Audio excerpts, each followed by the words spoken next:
Oh hobi, kalau hobi saya senangnya olahraga, udah pasti. Saya ya tiap pagi lah saya jalan pagi, paling tidak sejam, setiap pagi. Atau kalau hujan saya treadmill di rumah, jadi paling tidak 1 jam. Paling enggak kalau sejam itu kan kita bakar kalori kurang lebih minimum kan harus 400 tuh.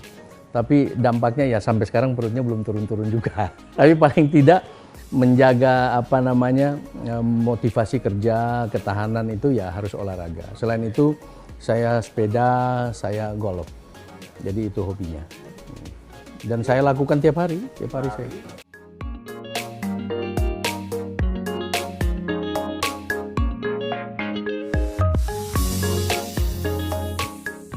Tipsnya di kebiasaan. Jadi bangun pagi akhirnya merasa kalau saya nggak olahraga ada yang kurang. Akhirnya begitu. Karena sudah terbiasa, aduh apa ya, oh saya belum olahraga. Begitu kita malas aja, udah selesai. Nggak akan bisa lagi. Untuk ulang lagi itu susah. Jadi itu ya saya paling tidak rutin olahraga.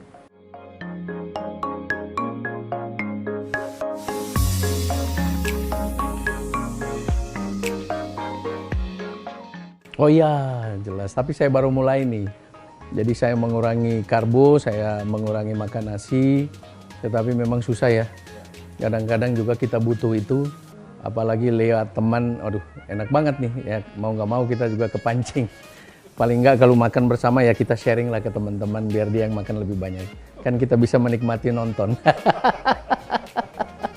Tapi dengan puasa ini kan luar biasa ya. Mau tidak mau kita juga ikut terpacu untuk ikut berpuasa sehingga ya bisa menjaga pola makan. Yang penting di sini adalah menjaga pola makan.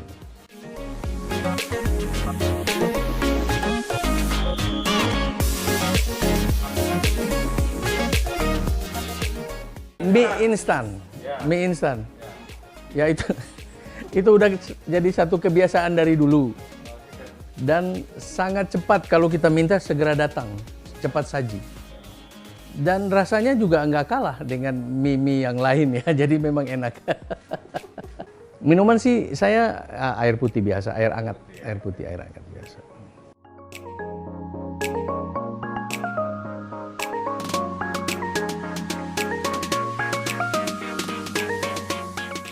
Jadi ikan ini dia punya filosofi. Filosofi ikan itu. Jadi ikan ini kalau kita pertama melihara ikan, dia itu akan bergerak terus, arwana itu. Gerak aja terus. Nggak tenang. Sehingga mengganggu pertumbuhan dia. Nah, begitu juga kita, manusia. Kalau kita masuk satu lingkungan yang baru, kita itu rasanya gelisah. Kita harus bisa beradaptasi dengan lingkungan. Tetapi kalau dia udah kenal kita, dia udah kenal saya misalnya dengan, ya gimana lah bahasa binatang ikannya. Lama-lama dia kenal loh, tuannya itu siapa. Yang sering ngasih makan itu siapa. Dan dia akan diam, dia akan tenang. Begitu juga kita manusia. Begitu kita kenal dengan lingkungan, kita merasa nyaman dengan lingkungan, kita akan tenang. Tetapi jangan kelamaan. Istilahnya jangan terlalu lama di zona yang nyaman. Jadi harus juga kita pindah. Seperti ikan di lingkungan yang baru, dia bergerak. Kalau dia bergerak, dia akan cepat besar dan warnanya akan cepat mengkilat.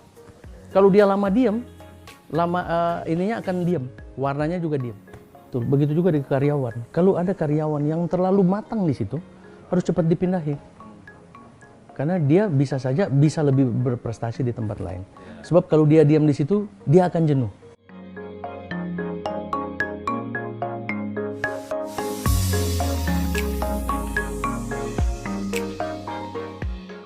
Ya paling enggak ada hari Sabtu, Minggu, ya diusahakan ngobrol. Saya kalau pulang malam itu, ya paling enggak di tempat makan kita diskusi. Ya waktunya di situ. Sebab kalau hari-hari biasa kan kita kerja. Jadi harus tetap ada hari untuk keluarga.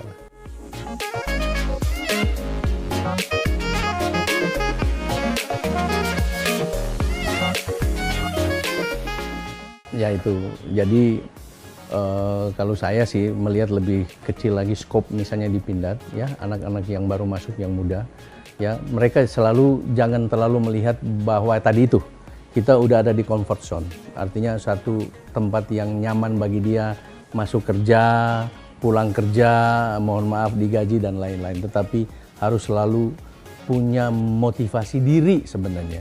Yang ada itu adalah membangun motivasi diri. Saya harus lebih baik dari posisi saya sekarang.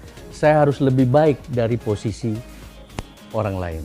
Kalau orang lain itu menjadi panutan dia, kan itu memotivasi diri itu kadang-kadang susah.